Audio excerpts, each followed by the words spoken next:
고린도전서 4장 12절부터 19절까지 함께 읽겠습니다. 사랑하는 자들아, 너희를 연단하려고 오는 불시험을 이상한 일 당하는 것 같이 이상히 여기지 말고 오히려 너희가 그리스도의 고난에 참여하는 것으로 즐거워하라. 이는 그의 영광을 나타내실 때에 너희로 즐거워하고 기뻐하게 하려 함이라. 너희가 그리스도의 이름으로 치욕을 당하면 복 있는 자로다. 영광의 영 곧 하나님의 영이 너희 위에 계심이라. 너희 중에 누구든지 살인이나 도둑질이나 악행이나 남의 일을 간섭하는 자로 고난을 받지 말려니와 만일 그리스도인으로 고난을 받으면 부끄러워하지 말고 도리어 그 이름으로 하나님께 영광을 돌리라. 하나님의 집에서 심판을 시작할 때가 되었나니 만일 우리에게 먼저 하면 하나님의 복음을 순종하지 아니하는 자들의 그 마지막은 어떠하며 또 의인이 겨우 구원을 받으면 경건하지 아니한 자와 죄인은 어디에 서리요. 그러므로 하나님의 뜻대로 고난을 받는 자들은 또한 선을 행하는 가운데에 그 영혼을 이끄신 창조주께 의탁할지어다. 아멘. 방금 불렀던 찬송 가사가 그대로 오늘 메시지 전체라고 봅니다. 우리는 하나님께서 부르신 거룩한 자들입니다. 하나님께서 거룩하게 살라고 우리들을 부르셨습니다.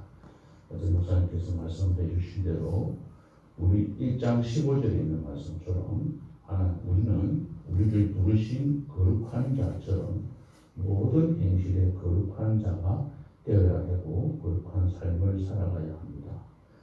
거룩한 사람, 거룩한 자, 이 구별된 삶을 살기 위해서는 가장 중요한 그 중에서 큰 어떤 중요한 맥이 바로 선한 행실입니다. 악에게 지지 말고 선으로 악을 이기라 하는 것, 선한 방법으로 살아가는 것. 악하게 그들이 나를 욕한다고 함께 욕하고 그들이 나를 비방한다고 해서 함께 비방하고 그러한 방법으로 같이 살지 말고 그런 사람들과는 다르게 한 차원 높은 차원에서 생각하고 그들을 위해서 살아가라고 하시는 말씀이 지금까지 쭉 나왔습니다. 상전들아 또 사관들아 너희들은 어떻게 살아가야 됩니다. 선한 행동을 하는 데서는 이렇게 하는 것이 선한 행동이야. 이게 거룩한 삶이야. 이렇게 또 아내들은 어떻게 해야 되고 남편들은 어떻게 해야 되는지를 지금까지 쭉 말씀하셨습니다. 일반적으로 우리는 이 땅에 살면서 거룩한 제사장의 삶으로, 즉 다시 말하면 내가 살아간 그곳에서 예배자로 인도함을 받으면서 그런 삶을 살아가기를 하나님께서 요구하시고 또 저희들의 땅에서 그러한 삶을 살아가게 됩니다. 그런데 이렇게 살려고 하면 반드시 따라오는 것이 고난입니다. 이 고난을 받지 않고 십자가의 그 고난을 받지 않고 내가 편안하게 예수님을 섬기면서 살아갈 수가 없습니다. 필수적인 상황입니다. 예수를 믿고 남들과는 다른 삶을 살면 오늘 12절에 나와 있는 말씀 이상한 일을 당하는 것 같은 그런 느낌, 이상하게 여김을 받는 거예요. 왜냐하면 그들과는 다른 삶을 살다 보니까 이상하게 생각하는 겁니다. 저 사람도 이상하다. 약간 맛이 다르다. 저 분명히 화가 내야 되는데 화를 안 내. 예수님께서 말씀하시는 것처럼 오른밤을 때리거든 왼밤을 들이대라고 했는데 그런 사람을 살려고 해. 좀 약간 바보같이 사는 멍청한 사람 아닌가? 이런 이야기들을 듣게 되는 거죠. 이게 이상한 얘기가 있는 겁니다.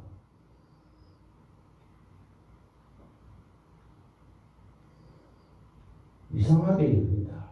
이상하게 여긴다는 것을 원어적으로 이야기하면 손님으로 영접한다. 이런 말이 있다.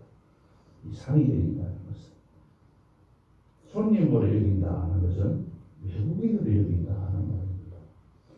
저 사람 딴 나라에서 살다가 왔냐? 이렇게 공부하는 겁니다. 한국 사람은 아닌가 보다. 전혀 다르다, 이상하다. 이런 소리를 듣는 것이 거룩한 삶, 예수를 믿는 사람으로서 그리스도인으로서 살아가게 되는 것이죠.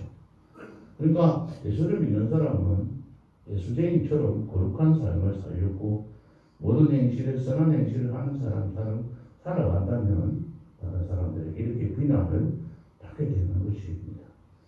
어린 시절을 한번 생각했습니다. 요즘에는 그런 일이 별로 없어요. 그런데 어릴 때 친구들이 너 예수 믿나? 그래 나 교회 다닌다. 예수 믿는 사람. 그냥 뭐 예수 믿지 뭐 내 주먹을 믿어라. 이런 식으로 놀렸어요. 그죠? 놀리기도 하고 너나 예수 잘 믿어라. 에이구 그래갖고 무슨 나는 안 가. 이런 식으로 비난도 하고. 그런데 요즘에는 그조차도 없는 것 같아요. 친구들이 모이면 토요일하고 주일을 모이질 않아요. 왜냐하면 너희들이 안 오니까. 그래서 평일날 이렇게 잡아서 예수 잘 믿고로 만들어서 줍니다. 그래서 가만히 생각해보면 반응이 없어요. 예수 믿을 때. 그실도 안 하고 믿지도 않고 두 가지의 형태로 나타납니다. 이게 뭐죠? 이런 생각도 들어집니다. 그러니까 비난도 하지도 않고 너 예수 믿어보니 뭐 이런 식으로도 나타나요. 그러니까 우리가 더 예수를 잘 믿어야 되는데 이상의 여김도 받지도 않고 살아가는데 우리는 더욱더 주님 앞에서 고난을 잘 이겨내야 된다. 그런데 그 고난의 종류가 오늘 여러 가지 형태로 나타나지만 성경에서 나타나고 있는 것은 그리스도로 인해서 고난을 받는 거예요. 13절에 보면 그리스도의 고난에 참여하는 거죠. 십자가의 고난에 참여하는 거예요. 십자가의 그늘에 신다는 것은 예수님께서 우리를 편하게 그곳에 오면 편안하게 지게 해주신다는 것보다는 십자가의 고난을 이겨내면서 그곳에 참여하면서 얻을 수 있는 그 기쁨과 평안을 하나님께서 너희들에게 허락해 주시겠다 하시는 겁니다. 다시 말하면 예수 믿는 일 때문에 교회에 와서 교회 일을 함으로 인해서 남들이 안 하는 일을 함으로 인해 가지고 그 일들을 하고 난 뒤에 우리 마음에 찾아오는 평강과 희락을 맛보게 하는 그 삶이 우리들에게 하나님께서 요구하시는 그 삶이다라고 보시면은 합당하리라고 봅니다. 그래서 여기 보면 그리스도의 고난에 참여하는 겁니다. 십자가의 그 고난에 참여하는 그런 고난이 있어요. 14절에 보면 두 번째로는 그리스도의 이름으로 치욕을 당하는 것. 내가 예수님의 이름, 예수님 믿는다는 그 말씀, 예수님 때문에 받는 그 고난도 있어요. 그 다음에 15절에 보면은 살인이나 도둑질이나 악행이나 남의 일을 간섭하는 자로 고난을 받는 경우가 있어요. 다시 말하면 자기가 잘못해서 받는 고난. 이 고난도 내가 고난받는다 이렇게 생각할 수가 있어요. 내가 고난받는 이유가 뭘까? 왜 이렇게 힘들까? 이렇게 생각해 보면 내 자신의 어떤 잘못으로 인해서 얻을 수 있는 것들도 있고 목사님께서 설교하시면서는 하나님께서 하나님의 뜻을 이루기 위해서 그 과정으로 우리에게 고난을 주는 것들도 있습니다. 기도하는 가운데 어떤 것인지 잘 분별하는 지혜를 달라고 하나님 앞에 기도하면서 나아가는 것들도 필요하려고 합니다. 그 다음에 16절에 보면 이런 말씀이 그리스도인으로 고난을 받으며 그리스도인 그 말은 예수쟁이라는 말을 듣기 때문에 얻는 고난 이 말입니다. 그래서 저는 그 뒤에 16절에 보면 그 이름으로 하나님께 영광을 돌리라 이 말이 예수 그리스도의 이름으로 하나님께 영광을 돌리라 이렇게 계속해서 이해를 했었는데 이렇게 해석을 하시면 어떨까요?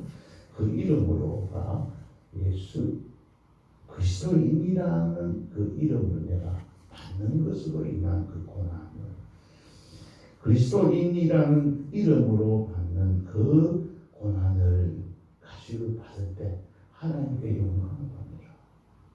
그 이유는 17절, 18절에 계속해서 나옵니다. 어쨌든 이 고난에 임하는 자세를 오늘 본문에서 말씀을 하고 있습니다. 지금까지 말씀했던 것을 정리하면 우리를 부르신 자처럼 우리가 그 모든 행실에 거룩한 자가 되어야 하고 그렇게 대겪고 살아갑니다. 그러기 위해서는 대표적으로 행동으로 선한 행실, 모든 일에 선하게 선으로 악을 이기려고 살아가게 됩니다. 그렇게 살다 보면 고난이 뒤따르는 것이 필수적인 일인데 이 고난을 피하려고 하지 않고 이 고난을 이기려고 노력해야 된다. 극복해야 된다. 이 고난을 극복하는 자세를 오늘 세 가지로 요약해서 말씀을 하고 있습니다.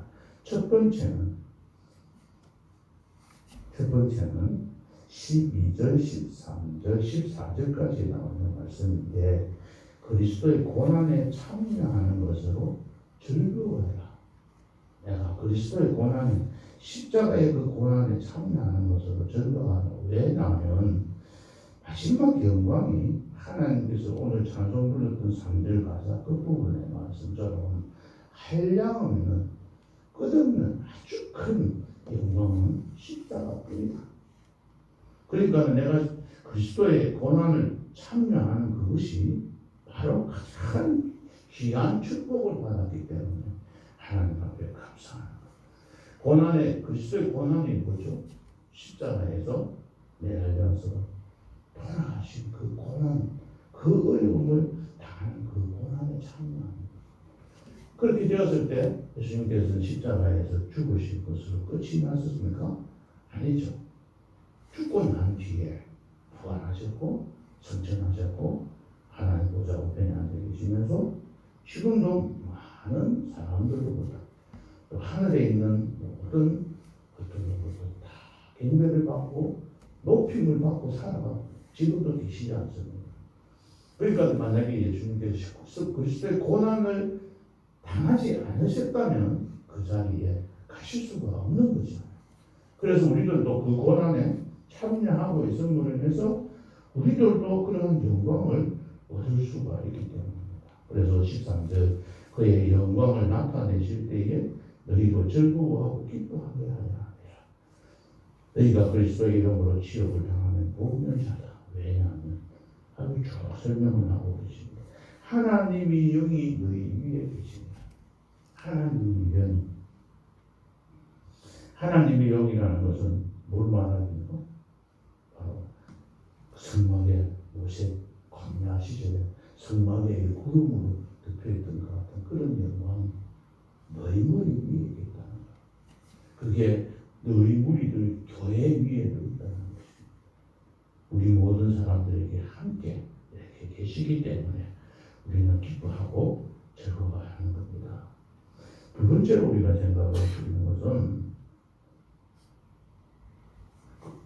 15절에 보시겠습니다. 너희 중에 누구든지 살인이나 이런 것은 고난을 받으면은 그런 고난을 받지 말아요. 왜냐하면 그리스도인이라는 이유 때문에 고난을 받고 살아가는 그것을 그렇게 받을 때 어떻게 하라고 그러죠? 부끄러워하지 마라.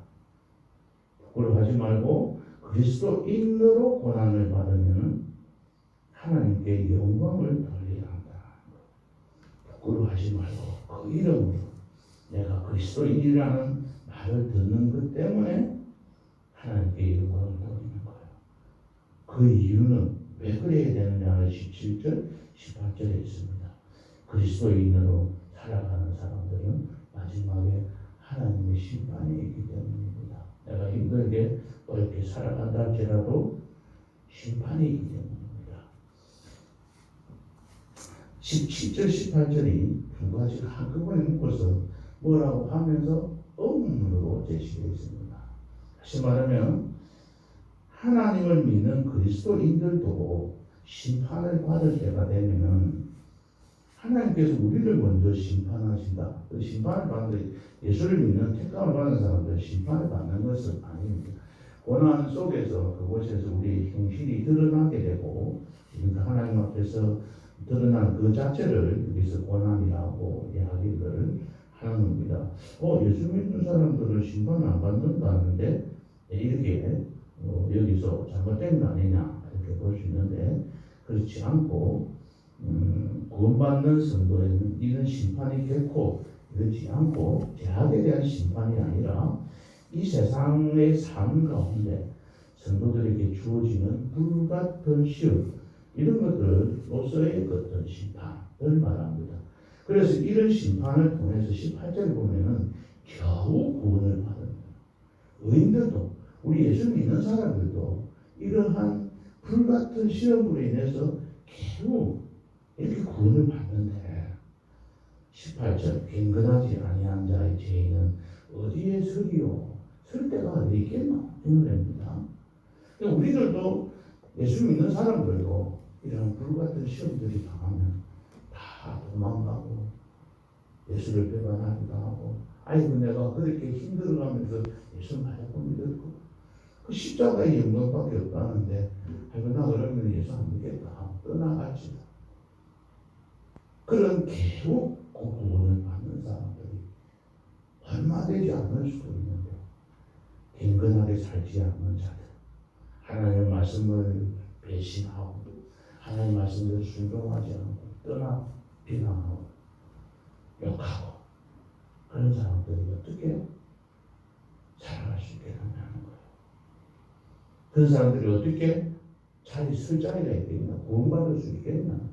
그러니까 너희들은 지금 당하고 있는 이 고난을 하나님 앞에서 부끄러워하지 말고 오히려 하나님 앞에 영광을 하나님 감사합니다.